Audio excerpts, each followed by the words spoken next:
Mesdames, messieurs, chers enfants, bonjour. Je vous souhaite la bienvenue. L'histoire que je vais vous raconter ici aujourd'hui est une histoire extraordinaire. Une histoire plus extraordinaire que vos rêves et pourtant une histoire vraie. Mais avant de commencer à vous la dire, il faut que je vous parle de moi. Quand j'étais enfant, j'étais aveugle.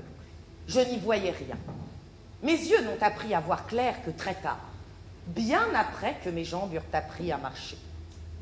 Quand j'étais aveugle donc et que je ne voyais rien, voilà ce que je voyais. Voilà.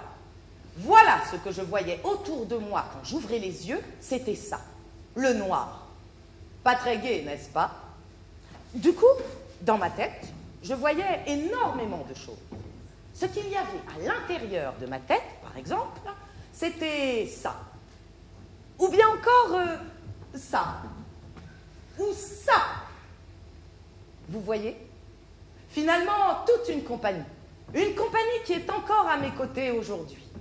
Une compagnie qui est là pour m'aider et me soutenir dans mon existence. Pour m'aider et me soutenir dans cette tâche qui est pour moi la plus importante du monde. Ne jamais mentir.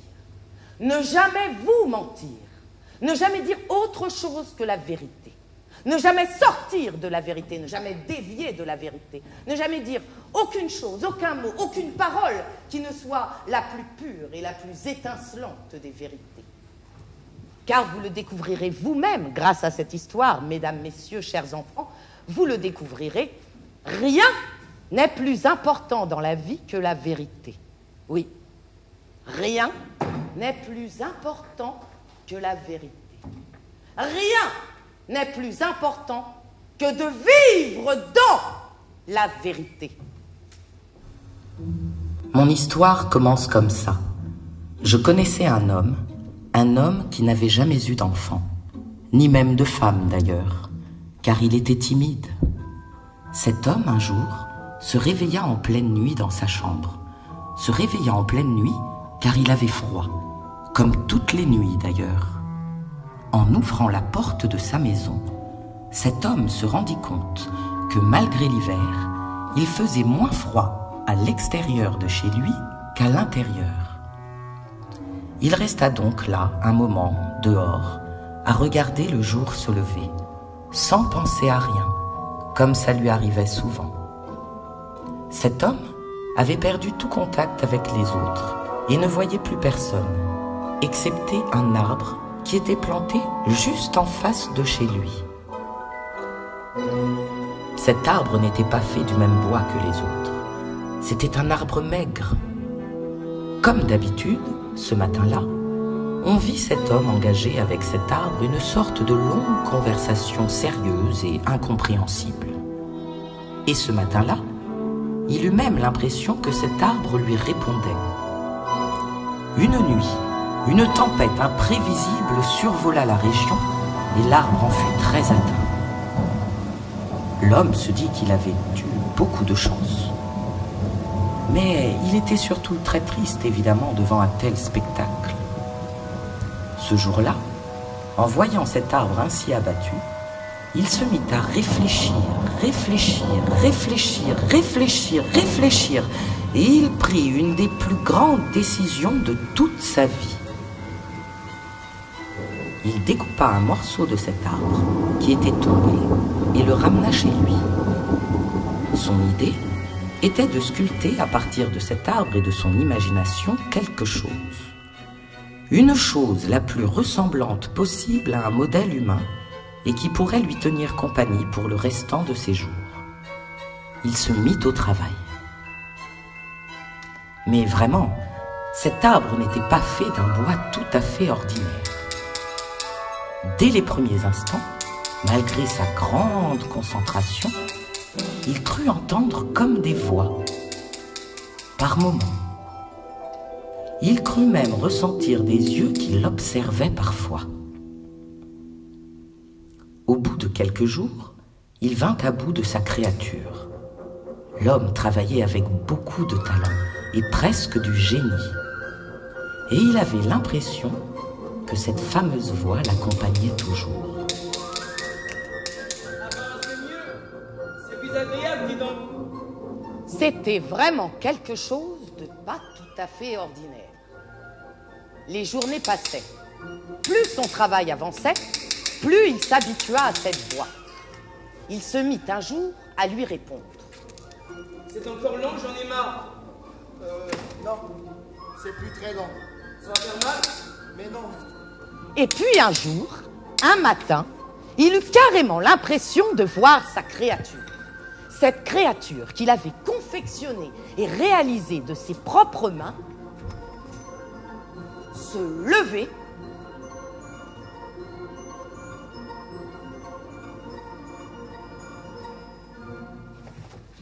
et marcher toute seule dans sa direction. Mais, tu m'as pas fini? Habille-moi bien. Mais comment c'est possible une chose pareille? Réponds. Mais je ne sais quoi penser.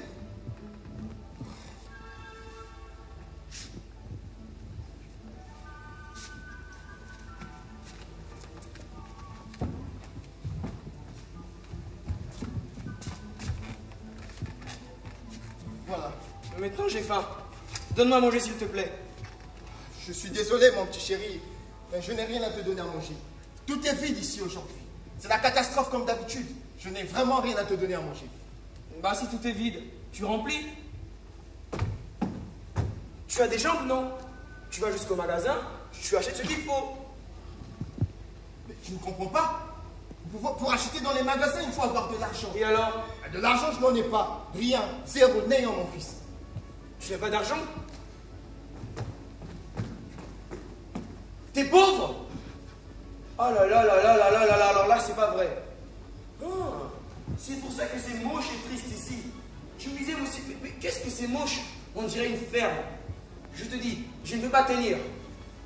Mais tu ne vas pas t'en aller maintenant que je t'ai fait.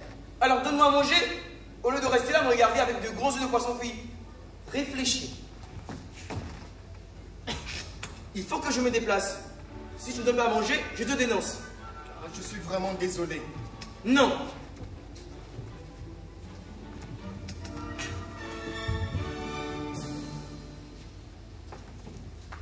Tiens. Voilà.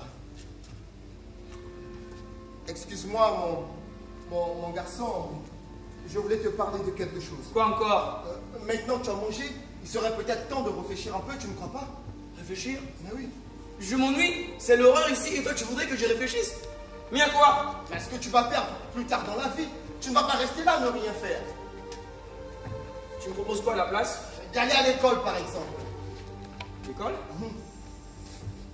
Qu'est-ce qu'on fait à l'école? On travaille, on apprend un travail pour plus tard quand on devient adulte. Mais moi je n'ai pas envie de travailler. Moi j'ai juste envie de m'amuser. On ne peut pas faire que s'amuser dans la vie. Moi c'est...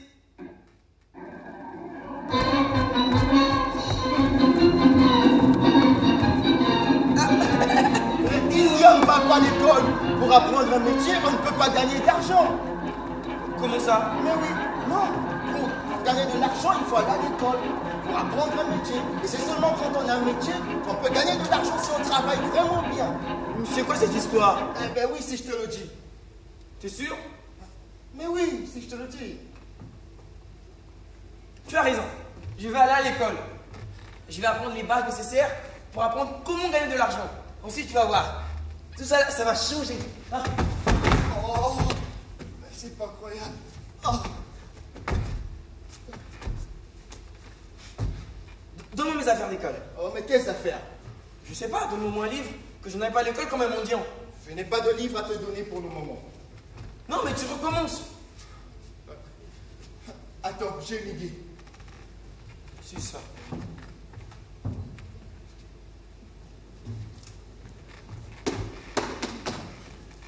Tiens, voilà. Qu'est-ce que je suis content, moi. Mais qu'est-ce que c'est que ça?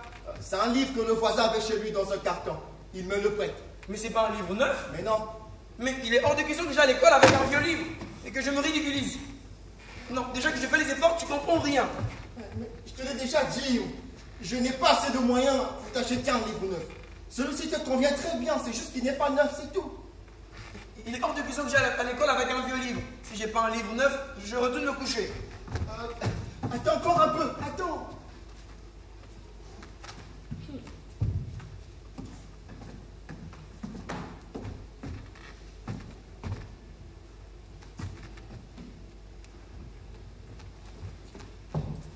Tiens, regarde ça.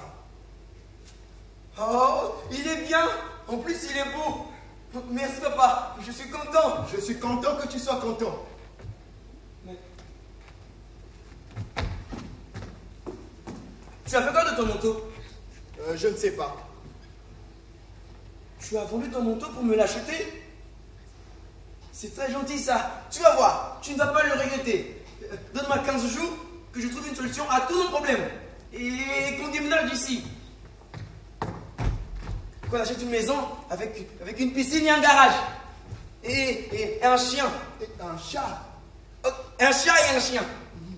Souhaite-toi bonne chance et bon courage. Bonne chance et bon courage. N'aie plus aucune angoisse. Au revoir, papa. Au revoir, Pinocchio. Ah, Pinocchio. Papa. Bonne chance et bon courage. Bonne chance et bon courage. Pinocchio. Hein? Bonne chance et bon courage. Bonne chance et bon courage. Pino. Ah. Bonne chance, Et nous voilà partis à la rencontre de deux curieux personnages hauts en couleur. Deux escrocs, deux fripouilles, deux gredins malins et cupides. Ces deux coquins sont toujours prêts à tout pour dépouiller les passants dans la rue. Le sourire aux lèvres et le rythme dans la peau, ils se déhanchent au rythme de la musique. Notre pantin, bien décidé à aller à l'école, bien décidé à rendre son père fier de lui, rencontre ses gredins sur le chemin. Ils dansent dans la ruelle devant la boîte de nuit pour attirer notre jeune ami. Pinocchio, si naïf, se fait totalement manipuler par ces deux individus qui affirment que l'école représente un danger mortel, qui aurait soi-disant conduit un des deux compères à l'hôpital. L'école l'aurait rendu si malade qu'on aurait dû l'opérer et lui amputer une jambe. Et visiblement, il souffre énormément. Quelle surprise pour Pinocchio d'apprendre une telle information. L'école serait donc grave et on pourrait en mourir? Il faudrait donc bien réfléchir avant d'aller s'instruire? Quelle étrange idée! Si l'école représente une telle souffrance, au point de couper une jambe, il serait donc préférable d'éviter ce lieu, pensa Pinocchio.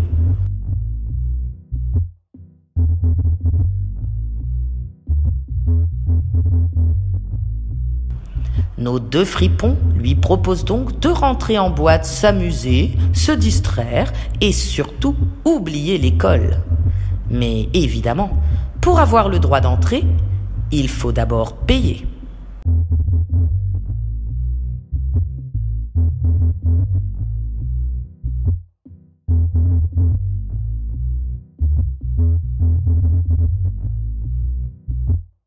Notre pantin bien crédule va se laisser complètement embobiner.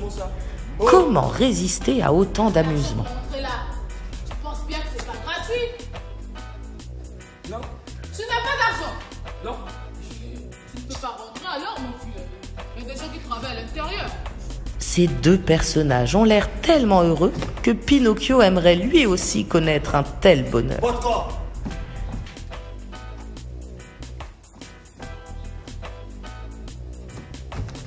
Et ici, je vais vous donner ça. C'est un livre neuf. Mon père l'a échangé contre un manteau.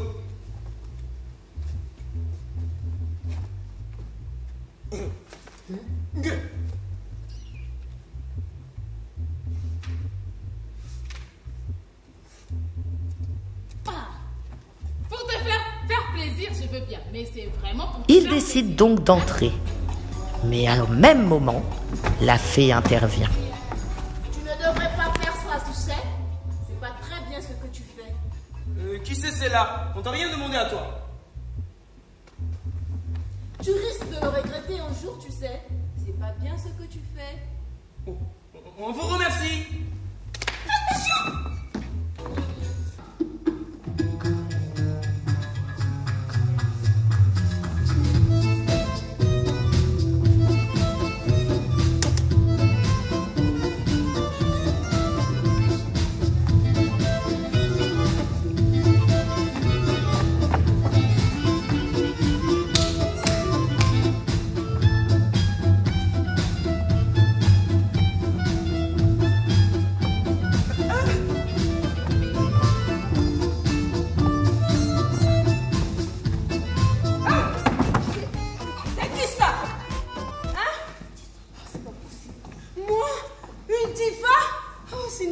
quoi peut me toucher.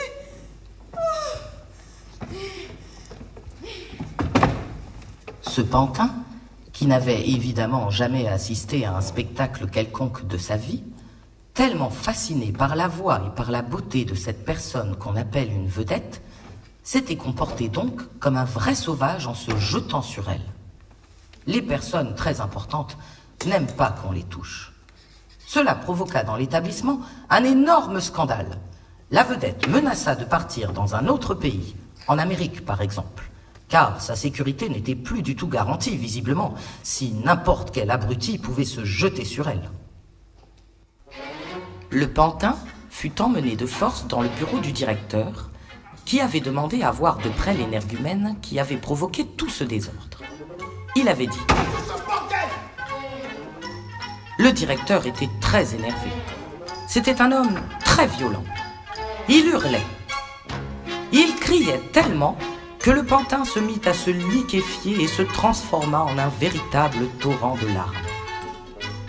À ce moment-là, il se produisit quelque chose d'incroyable. Cet homme était à la fois violent, mais aussi aimable, très méchant, mais aussi très gentil. Un homme très dur, mais aussi très doux. Il ne supportait pas la vue du malheur des autres. Quand il avait le malheur des autres devant les yeux, il éternuait. Il éternuait. Il éternuait. Au bout de 10 minutes, le pantin, qui s'était un peu calmé, demanda s'il pouvait s'en aller. Le pantin expliqua qu'il n'avait pas de mère, que son père était un homme très pauvre, qu'il avait dû vendre son manteau pour pouvoir l'envoyer à l'école et qu'aujourd'hui, il devait mourir de froid en l'attendant. En écoutant ça, le directeur ressentit à nouveau de la pitié. Et il se remit donc à éternuer de plus belle. Le directeur se dirigea vers son bureau. Il prit une liasse de billets. C'était une grosse somme d'argent. Le directeur, pour calmer sa crise, lui donnait de l'argent. Tiens, apporte ça à ton père. Et offrez-vous pour ma part de quoi avoir chaud et à manger pendant 1 an. Attention mon garçon, il n'est pas tout avoir de l'argent dans la vie. Il faut aussi savoir le garder. Et ça, c'est très difficile. Rentre chez toi. Ne t'arrête pas en chemin pour bavarder. Ne parle à personne.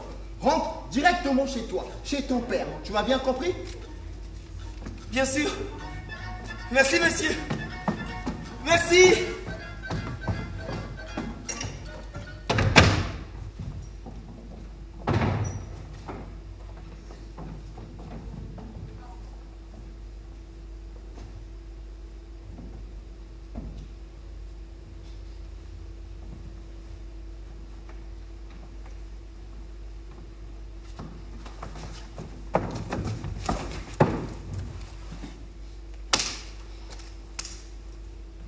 Lydia.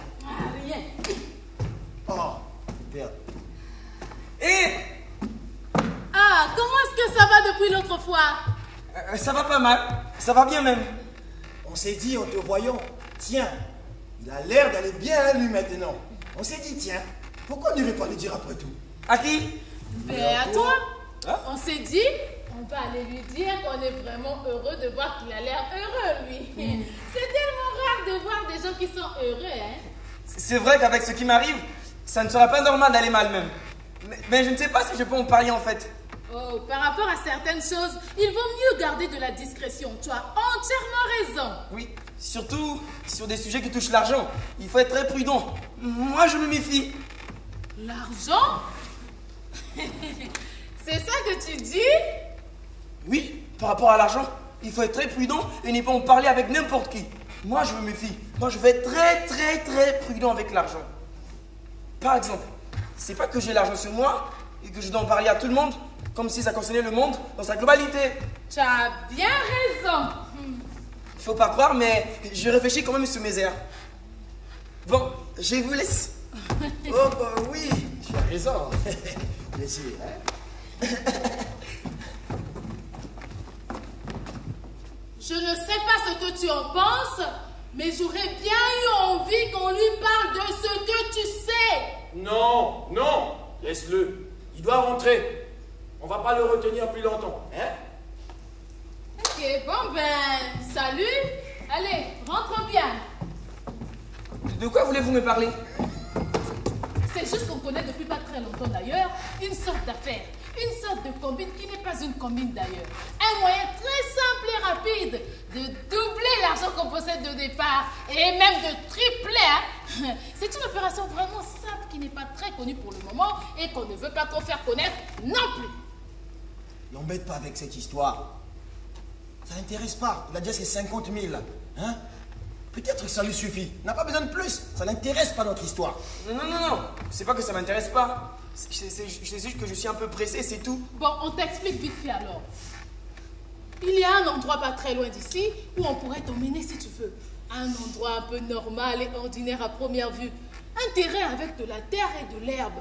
Où il suffit, et c'est ça qui est très intéressant et quasiment extraordinaire, où il suffit de déposer son argent là, dans le sol, de l'enterrer quoi, et d'attendre une journée complète, pour pouvoir ensuite pousser une sorte d'arbre. Un arbre de cette taille-là à peu près. Un bel arbre quoi. Un arbre sur lequel il n'y a non pas des feuilles ou des fruits, mais des billets de banque. Des dizaines de billets de banque, voire même des centaines de billets de banque, voire même des milliers de billets de banque. C'est assez beau à voir en plus. Moi, la première fois que j'ai vu ça, j'étais vraiment fasciné par la beauté du phénomène. Mais c'est extraordinaire ce truc. Ah oui, hein? C'est pour ça qu'on a eu envie de t'en parler. Tu vois, tout le monde d'ailleurs n'est pas au courant et c'est tant mieux. Hein? Nous, on t'en parle parce qu'on s'est dit que ça pourrait être intéressant pour toi dans ta situation. Donc, ça veut dire qu'avec tes 50 000, là, tu peux faire en 24 heures 500, 800, 900 000, voire plus, suivant la grosseur de l'arbre qui pousse. Waouh, mais c'est extraordinaire. C'est où cet endroit? Bon, c'est pas très loin. Hein? Ça s'appelle comment? Le bois des miracles. Et c'est situé dans le pays des imbéciles. Oh, c'est intéressant. Tu vois, nous, à la base, on n'est pas très concernés par tout ça. Parce que ça ne nous intéresse pas trop l'argent. Mais pour toi, on s'est dit que c'est certainement une très bonne chose. C'est plus qu'une très bonne chose et qu'il vaut le coup d'être essayé. Si vous êtes prêts à me mener, moi je vous suis tout de suite. Oh, mais nous on est prêts. On y va? Hein? C'est loin? Non. C'est encore loin? On y est presque.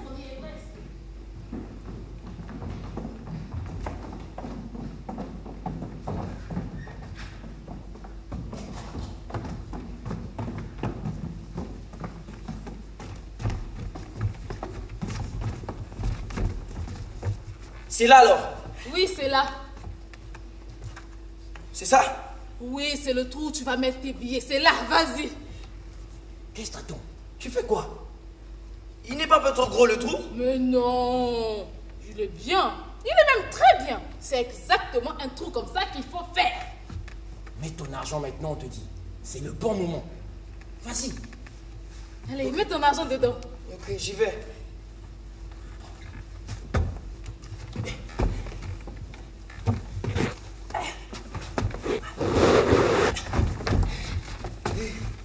Bon, c'est bon, maintenant, viens, on y va. On va où? C'est bon, on y va, on reste pas là, c'est bon. Comment ça, on reste pas là? Moi, je veux rester pour voir. Si on reste là à regarder, ça marche pas. C'est ça le principe. Il faut s'en aller et puis revenir. Donc, on reviendra demain quand l'arbre aura poussé. Mais moi, je laisse pas mon argent tout seul. Si tu restes là à regarder, ça marche pas. Tu veux tout faire rater, hein? Oh, tu commences vraiment à nous énerver. Hein? On n'a pas fait tout ce chemin pour rien. Tu veux tout faire rater ou tu veux ramasser de l'argent? Je veux gagner de l'argent. Alors, viens, on te dit. Oh, ça va marcher. Oui, ça marchera. Ça va marcher. Allez, allez, allez.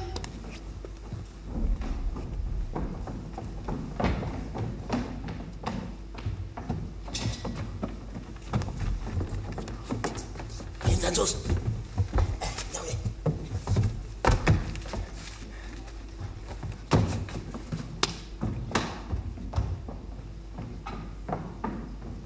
Comme convenu, au bout de quelques heures, le pantin revint dans le fameux bois des miracles.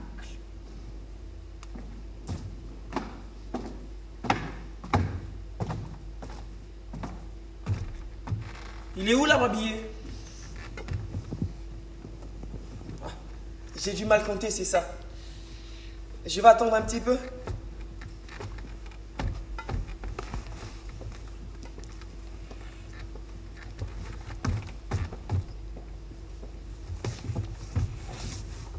Hein? Mais de la terre. Il n'y a que de la terre. Et pas d'argent. Ces deux hommes sont venus déterrer mon argent. On a volé mon argent. Je sais ce que je vais faire. Oui, je vais aller au tribunal de justice pour me plaindre. Et comme ça, on va me rembourser ce qu'on m'a volé. Heureusement qu'il y a la justice dans la vie. Heureusement qu'il y a la justice.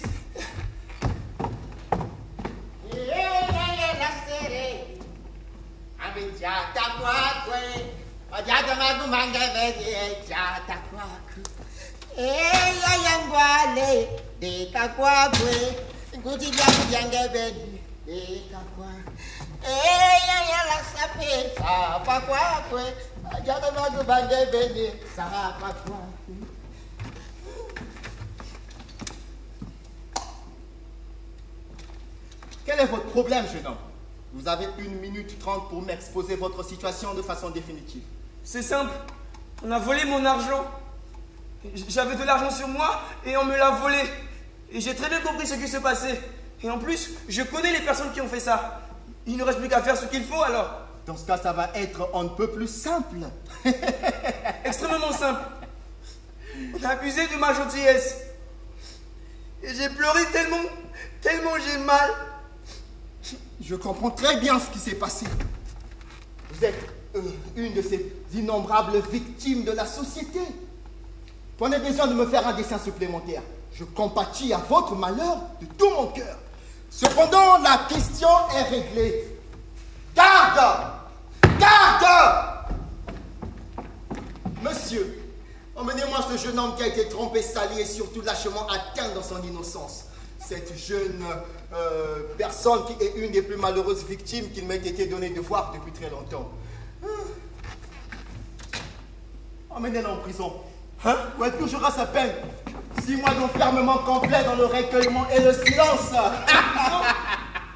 Que la justice passe. Mesdames, messieurs, il est l'heure de manger. Qu'est-ce que c'est que ça?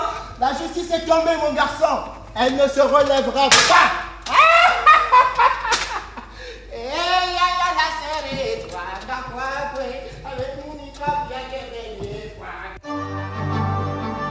S'il y a bien une chose que je serais incapable de vous expliquer, c'est bien ça. Parce que j'ai pas compris moi-même. Pourquoi ce pantin se retrouve à condamner à la prison alors que c'était à lui qu'on avait fait du tort? C'était quand même lui la victime dans tout ça. Enfin, on peut pas toujours tout expliquer dans la vie. Les minutes passaient lentement pour le pantin. Les heures, les jours, les semaines, les mois. Il avait tout le temps de réfléchir. De réfléchir à son père, surtout qui, n'ayant plus aucune nouvelle de lui, devait mourir de chagrin.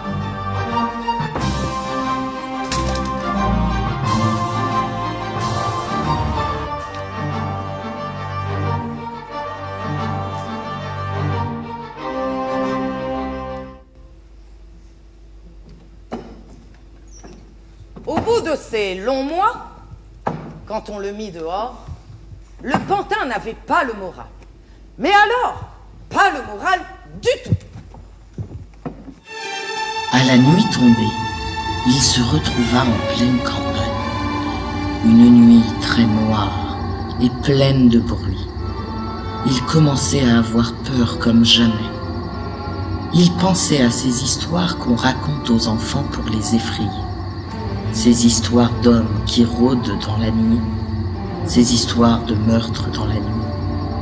Et il se disait qu'heureusement ça n'existait pas. Et que c'est seulement pour faire peur aux enfants. Malgré ça, il tremblait. «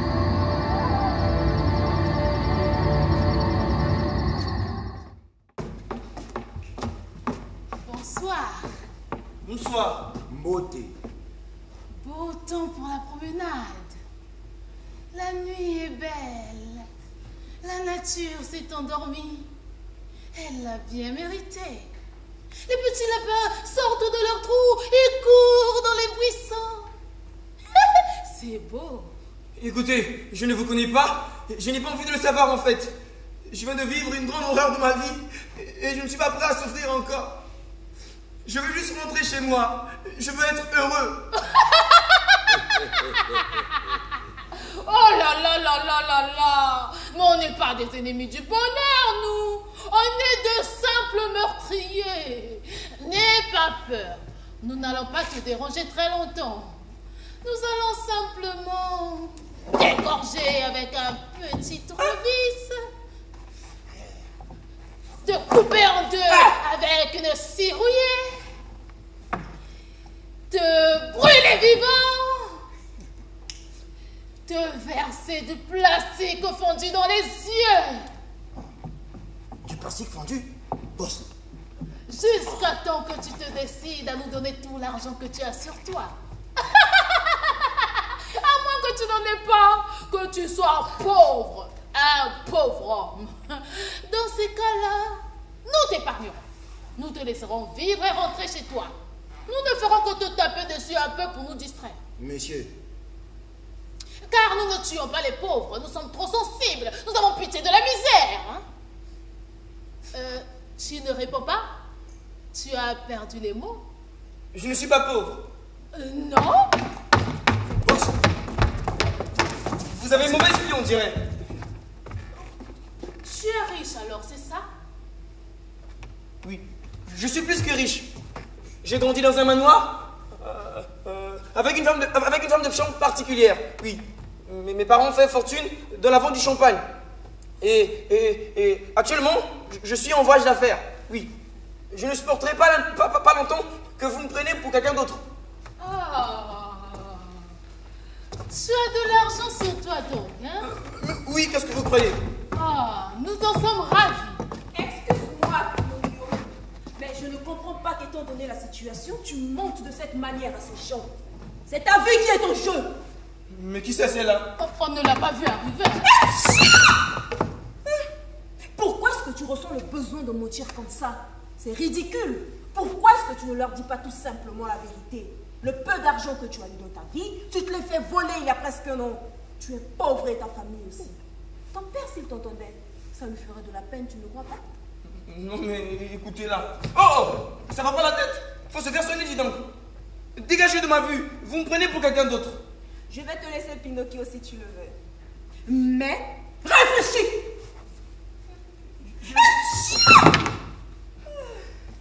Je ne suis pas la personne que vous dites. Excusez-nous, hein. On vous dérange? Tu vas te faire tuer par ces individus simplement parce que tu ne veux pas reconnaître ce qui est vrai. Tu ne veux pas dire la vérité. Dire que tu es pauvre. Mon pauvre Pinocchio. Sortez là. C'est une folle qui me suit partout. Tu es riche ou tu ne l'es pas?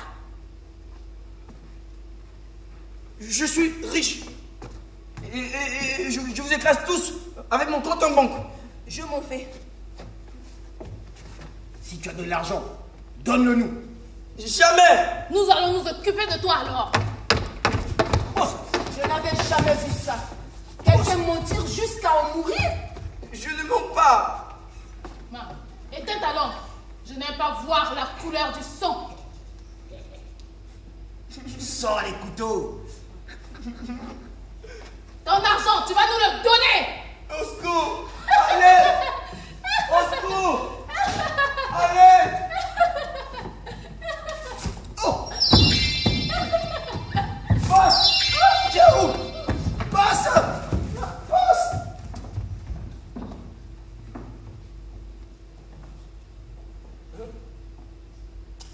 Je suis mort. Je suis chez les morts, c'est ça? Qu'est-ce que tu en penses? Ils sont où les autres? Les fous? Tu es en sécurité ici maintenant. Tu es chez les vivants. Hé, je vous reconnais, vous, on dirait.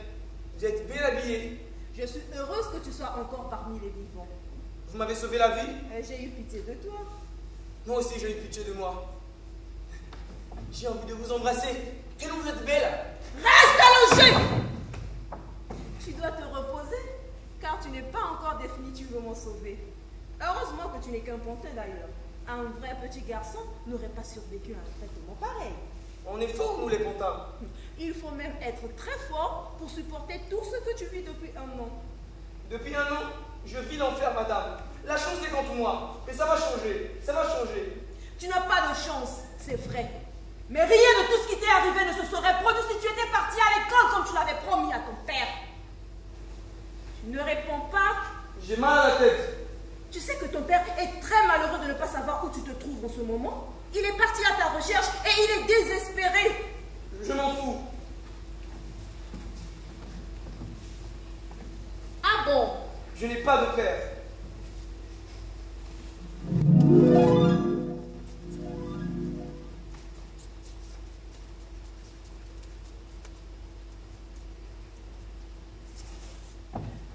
Ah bon? C'est vrai ça? Oui, je ne mange jamais.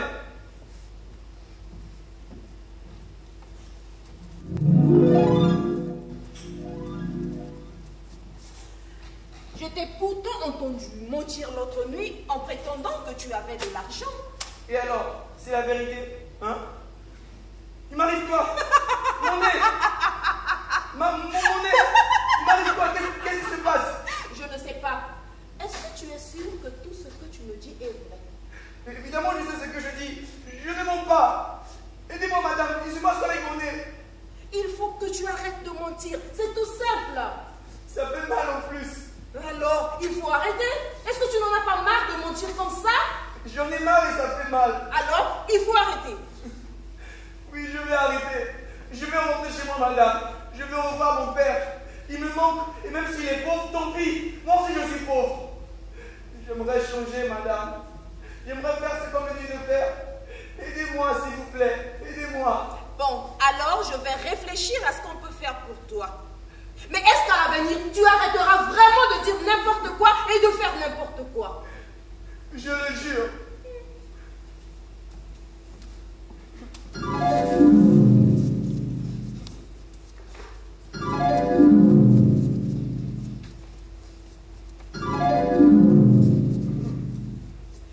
Dis-moi, Pinocchio, est-ce que tu n'aimerais pas devenir un vrai petit garçon un jour?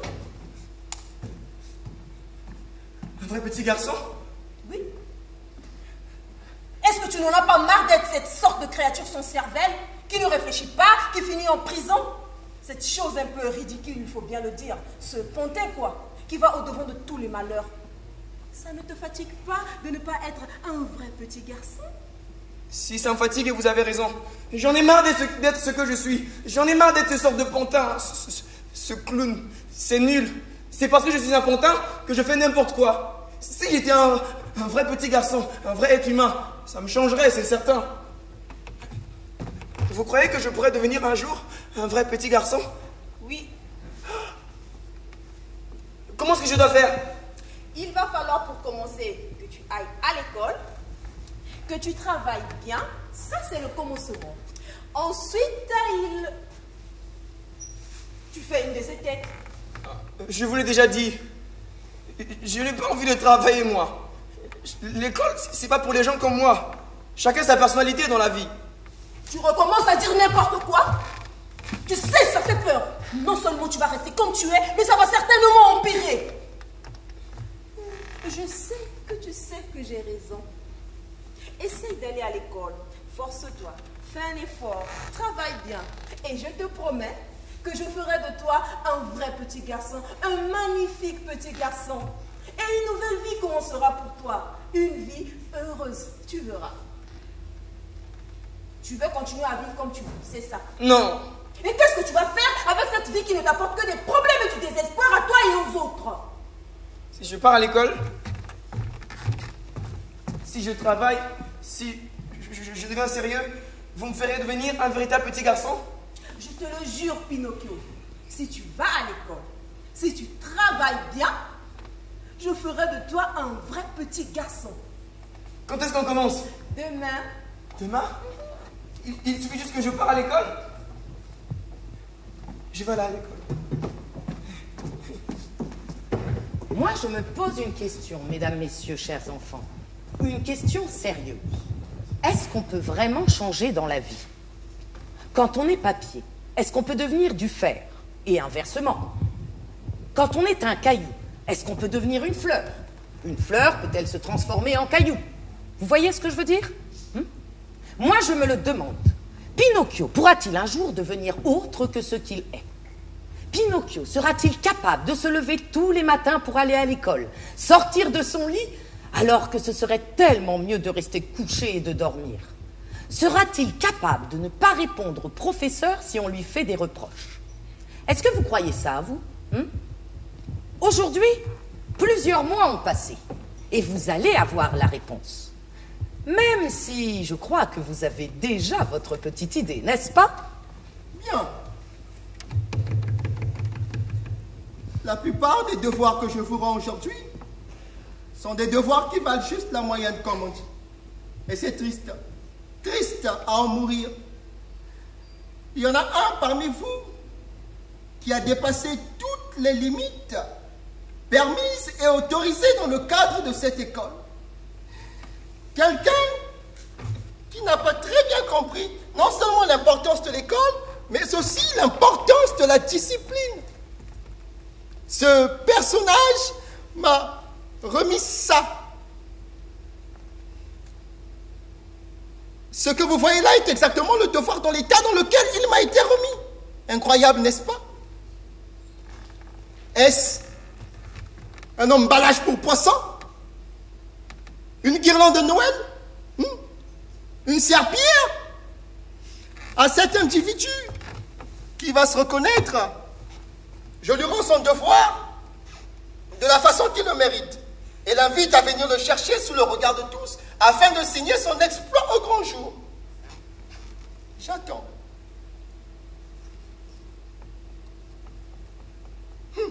Je m'en doutais. Ce personnage aime l'anonymat, la discrétion.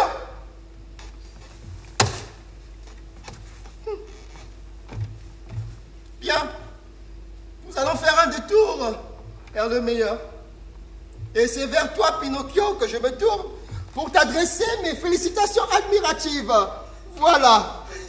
On applaudit pour Pinocchio. C'est ce qu'on appelle du beau travail. Un très beau travail. Ah, bravo, Pinocchio. Bravo. Le vieil enseignant que je suis en train de devenir te remercie de lui apporter un peu de consolation et surtout beaucoup d'espoir. Continue comme ça. Et surtout, ne renonce jamais. Hein? Ah, pardon.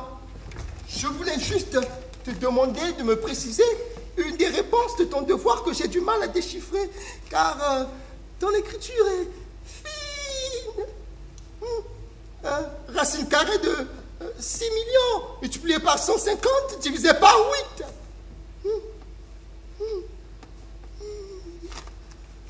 « 25 » Bravo! Embrassez-vous! Bravo, Pinocchio! Embrasse-le, Pinocchio, il est amoureux. Oh!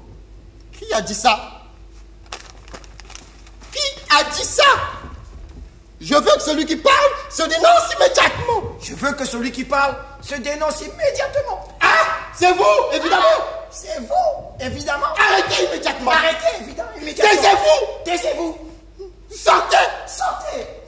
Oh, mes enfants, vous avez là devant vous la honte de cette école! Oh, mes enfants, vous avez là devant vous la honte de cette école. J'appelle le directeur! J'appelle le directeur. T'as placé en prison! T'as placé en prison. Sortez! Sortez. C'est bon, ça y est. Vous avez fini avec votre numéro. On peut en placer une. On n'en peut plus de vous, ça suffit. On en a marre, on s'ennuie, on meurt. Quand on vous écoute, on a les yeux qui tombent par terre. On s'écroule de fatigue. Et quand vous avez fini de parler, on est mort. On veut s'en sortir, nous, on veut sortir d'ici. On n'en peut plus, c'est trop. On monte terre. Sortez, je vous dis. Oui, je vais sortir. Mais avant, je vais vous montrer comment il faut s'y prendre quand on veut vraiment intéresser les gens dans la vie. Arrêtez, sortez. Regardez, regardez bien. Avant tout, il faut mettre beaucoup d'énergie et d'entrain dans le corps. Ce mauvais élève se mit à se trémousser au rythme de la musique, entraînant avec lui tous ses petits camarades. Le professeur était furieux. Il n'arrivait pas à calmer ses élèves. Il n'arrivait pas à faire taire ce jeune garçon. Il le menaça de l'envoyer chez le directeur, tentant désespérément de retrouver le calme dans sa classe. Mais comment y parvenir avec un élève aussi agité? Même notre pantin avait du mal à résister à ce rythme endiablé. Devait-il écouter son professeur ou au contraire se laisser emporter par la musique? Notre cher maître d'école réussit tout de même à faire sortir cet élève turbulent en lui mettant un coup de pied aux fesses. Mais il faut avouer que lui aussi avait du mal à résister à ce rythme si particulier. Vous me cherchez, ma fée? Oui, Pinocchio. Aujourd'hui, ça fait 6 mois que tu as commencé de changer de comportement comme je te l'avais demandé. Hier à l'école, tu as reçu le prix qui récompense le meilleur élève de toutes les classes réunies.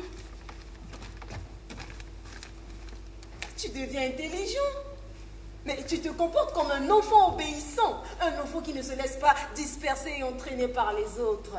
C'est peut-être de ça dont je suis le plus fière. Vous savez, c'est pas facile de vivre ça tous les jours. C'est ça qui est encore méritant. J'ai demandé à te parler pour t'annoncer que j'allais moi aussi tenir ma promesse envers toi. C'est vrai?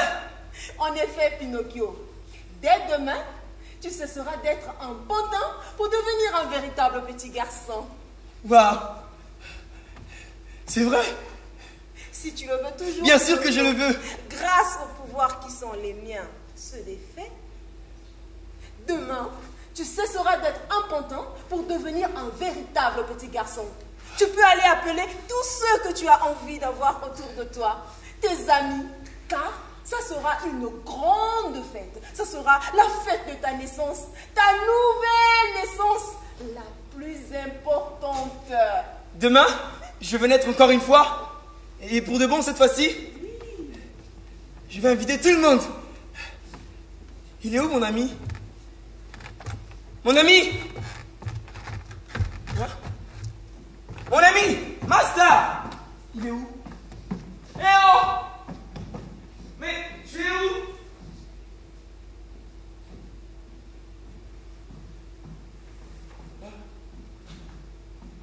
Je t'ai cherché partout. Je voulais te dire que tu es invité demain à ma fête de transformation d'un véritable petit garçon. Ça me ferait du bien que tu sois là. Tu vas voir. Il y aura des jus de fruits. Des jus de fruits. Oui. Pauvre type. Dégage s'il te plaît. Tu m'as déçu. Au début, je te trouvais marrant. Mais bon. Demain, je serai loin. Je serai plus là. Je m'en vais dès ce soir. Tu vas où? T'occupe, micro. Rentre chez ta mère. C'est pas ma mère. Rentre chez toi, je te dis.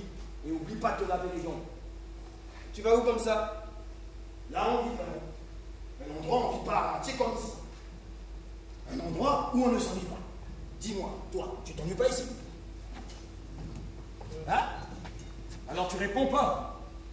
Mais rentre chez toi alors. Il fait nuit, tu vas te transformer en citrouille. Là où je vais, ça s'appelle le pays de la vraie vie. C'est un endroit où il n'y a pas de temps. C'est un transporteur. Il passe me prendre vers minuit. Et on roule toute la nuit. Il y a plein d'enfants qui viendront de partout. Et on roule toute la nuit. Ensuite, on arrive là-bas. À part les organisateurs, il n'y a aucun adulte. Personne pour faire des grands discours. Wow.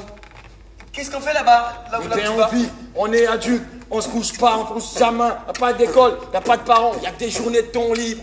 On fume des clopes, on boit de l'alcool. Ouais, je te dis, martini, vodka. Il y a des jeux démentiels, une attraction de tout genre. Des jeux pour se tourner le cerveau dans tous les sens. C'est tous les jours de fête. Wow. Jusqu'à la fin, tu fais que ça, tu comprends? Ça ne s'arrête plus. Tu deviens libre et tu te marres. Tu penses à rien, tu penses pas. Tu es le roi, franchement, moi, j'ai pas envie d'une autre vie.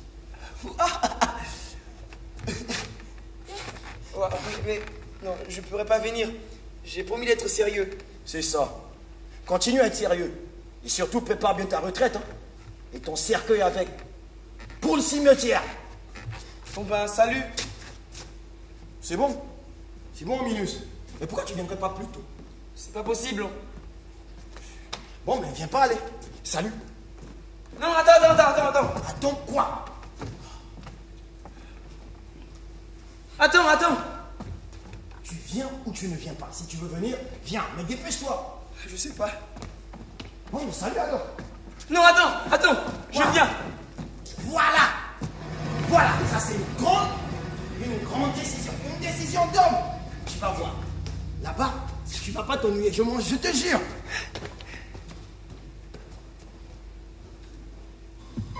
C'était un endroit qui ne ressemblait à rien de connu. Un endroit tellement incroyable qu'on pouvait même se demander si on ne rêvait pas. Le pantin, ainsi que tous les enfants qui l'accompagnaient, n'avaient jamais connu un tel bonheur de toute leur vie. Cette vie dura plusieurs semaines. Jamais un seul instant, ils ne s'ennuyaient. C'était, selon la loi de ce pays, la seule chose formellement interdite, l'ennui. S'ennuyer, ou pire, ennuyer les autres. Il n'y avait que quand ils dormaient qu'ils ne faisaient rien, à part rêver bien sûr. Et puis, un matin, au bout de plusieurs mois donc de cette vie-là, un matin, le pantin et son ami se réveillèrent.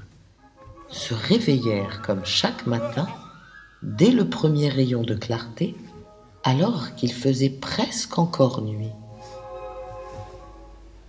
Dis, toi, tu dors ou tu es réveillé déjà? Hein? Je suis réveillé et j'ai hâte de me lever même. Bon, dis-moi franchement, maintenant, est-ce que tu regrettes d'être venu ici? Si je regrette? Non mais il faut être bête pour regretter. Moi, chaque matin quand je me réveille et que j'allume la lumière, je me dis... Tu te dis quoi? Quoi? Il y a un problème? Il n'y a aucun problème. Pourquoi tu as les mains en l'air? Je suis pas armé. Qu'est-ce que tu caches avec tes mains? Ça! Ah! Oh! Mais c'est horrible. C'est pas possible. Regarde-toi. Hein? Mais regarde-toi aussi. Pourquoi? Regarde-toi, mon vieux. Ah! Mais qu'est-ce que c'est que ça? J'ai rien demandé, moi. J'ai pas demandé à avoir des oreilles de bête comme ça. Moi non plus, je n'ai rien demandé. Nous n'avons rien demandé. Il nous arrive quoi? Il nous arrive quoi? Bonsoir, monsieur. Ah oui. Ça avance pas mal ici. Tant mieux. Comment ça? On a un problème? Comment ça, un problème? Mais c'est magnifique, au contraire. Oh, ne vous inquiétez surtout pas. Vous ne resterez pas comme ça toute votre vie. Dans quelques minutes, vous serez devenus de vrais ânes de la tête aux pieds. Aidez-nous, aidez-nous. Vous aider? Mais pourquoi? Fallait y penser un peu avant, non? Vous ne croyez pas? Vous pensiez peut-être pouvoir vous amuser comme ça pendant des siècles, les doigts de pied en éventail? Vous savez, tout a un prix ici, hein? Mais bon, consolez-vous. Tous vos petits camarades sont dans le même cas. C'est banal ici. Vous nous avez rien dit avant. Si je vous l'avais dit, vous ne serez pas venus. Vous avez menti. Il faut bien vivre. Vous êtes dégueulasse. Je suis simplement une commerçante. Je vends des ânes. Il y en a qui vendent des voitures. Vous étiez si gentil, non? Vous savez, dans le commerce, le sourire, c'est essentiel. Bon! Dans 1 heure, vous serez complètement terminé. Je vous brosserai les poils avec ma plus belle brosse et tout mon amour. Ensuite, nous irons voir des clients. Wow! Celui-là, je le sens, est une bonne bête bien docile. Jour après jour, vous faire travailler jusqu'à épuisement. Je suis commerçant.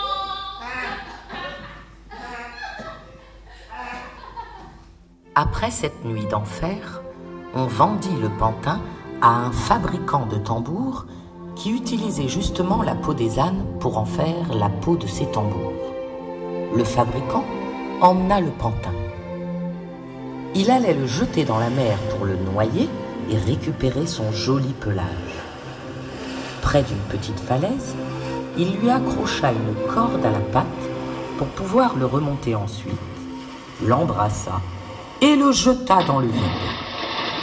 Le pantin ne se défendait même plus. Il entra violemment dans la mer et coula à pic, à moitié assommé par le choc. Il s'enfonçait dans l'eau. Il n'était pas triste. Il ne pensait pratiquement à rien. Si, il pensait à la fée, sa fée. Mais c'était trop tard. On ne sait pas pourquoi, à un certain moment, tous les poissons autour du pantin se rapprochèrent de lui. Des centaines et bientôt des milliers de petits poissons se mirent à le grignoter. Oui, se mirent à le dévorer petit morceau par petit morceau. Les poissons le mangeaient, mais ça ne lui faisait pas mal. Et l'âne qu'il était devenu commença à se décomposer. À la place de l'âne, c'est son corps de pantin qui commençait à apparaître. Plus les poissons le grignotaient, plus le pantin revivait. Bientôt, il se retrouva comme avant, retira la corde qu'il avait au pied et remonta à la surface. Heureusement qu'il était un peu en bois. Il vit une sorte d'objet qui flottait, une sorte de grosse bouée, et il monta dessus. Il était sauvé. C'était comme un miracle. Au bout de quelques heures, il avait dérivé de plusieurs kilomètres. Où allait-il aller comme ça? Pour ne rien arranger, bientôt la nuit tomba. Tout autour de lui, l'eau était d'un bleu qui devenait noir. Il se dit que cette fois, ça ressemblait vraiment à la fin de son histoire. Il entendit alors quelque chose au loin, comme un grondement, qui avait l'air de venir de dessous la mer. Ce grondement se rapprochait. On aurait dit une respiration, une masse d'air, un volume de chair qui se déplaçait dans sa direction en faisant tourbillonner les vagues et en ouvrant la mer en deux. Le bruit devenait de plus en plus incroyable.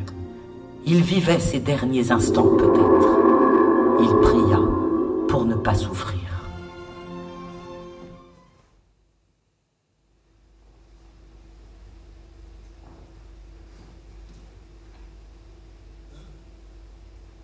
Je suis dans les ventres des mammifères?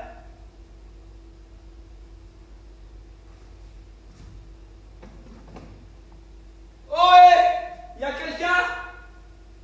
Oh ouais! Y a quelqu'un? Hein? Y a quelqu'un qui a parlé?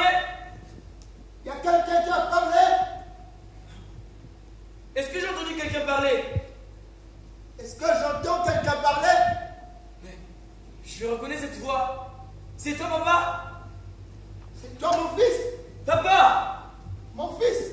Mon fils là? Mais Mais viens! Qu'est-ce que tu fabriques là? tu fais quoi ici, papa? Mon fils! Tu es où? Je suis là! Mon fils là! Papa! Mon fils! Tu es où? Je suis là! Mon fils Papa! là! Papa, je te promets qu'à partir de maintenant, je vais changer. Je vais tenir mes promesses.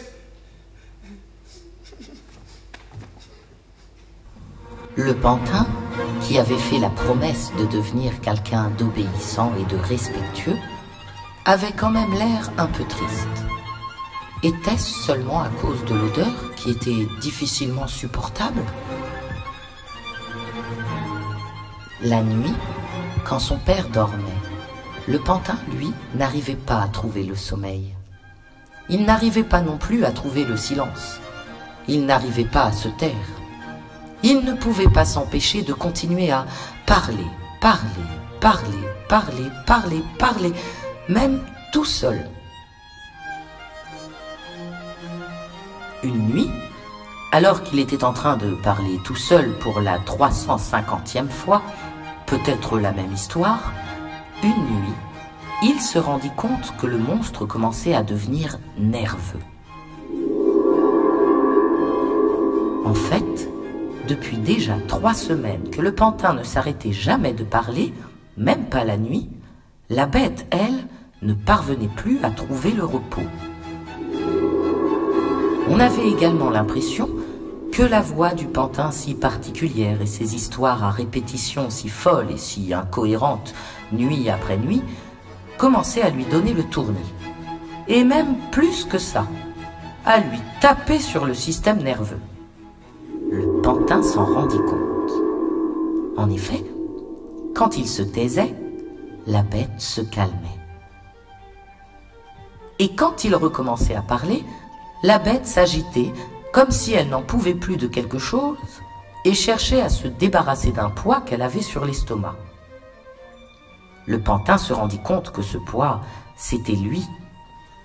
Il avait son plan. Une nuit, alors qu'il parlait déjà depuis 1 mois sans interruption, le monstre à bout de nerfs, complètement épuisé, fit un gigantesque rot. Un rot qui projeta le père et le fils à plus de 100 mètres sur la mer. Incroyable. Voilà.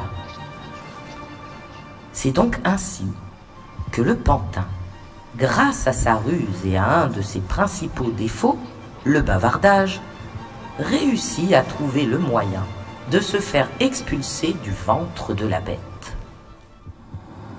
Eh bien voilà, mesdames, messieurs, chers enfants, voilà. Le temps d'en finir avec cette histoire et de nous séparer est arrivé. J'en suis désolée. J'aurais aimé ne jamais finir, je crois. Ne jamais en finir avec vous, jamais. Mais vous souvenez-vous de ma promesse, celle de ne jamais vous mentir, de ne jamais vous dire autre chose que la vérité? Eh bien, mesdames, messieurs, chers enfants, soyez-en certains. Jamais durant tout ce temps que nous avons passé ensemble, je ne me suis permise de dévier de cette promesse. Jamais de ma bouche n'est sorti autre chose que la plus extraordinaire, la plus pure et la plus étincelante des vérités. Cette compagnie que vous voyez là toujours à mes côtés pourra vous le certifier, car eux non plus ne plaisantent pas avec la vérité. Non, jamais! Jamais! Jamais!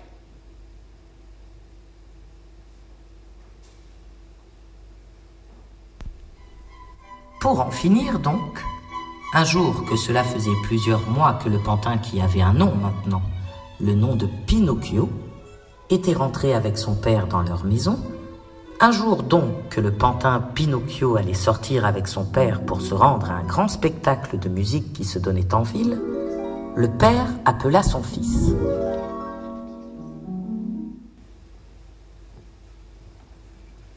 Alors, tu viens? C'est pas le moment de faire la sieste. Je suis là. C'est toi?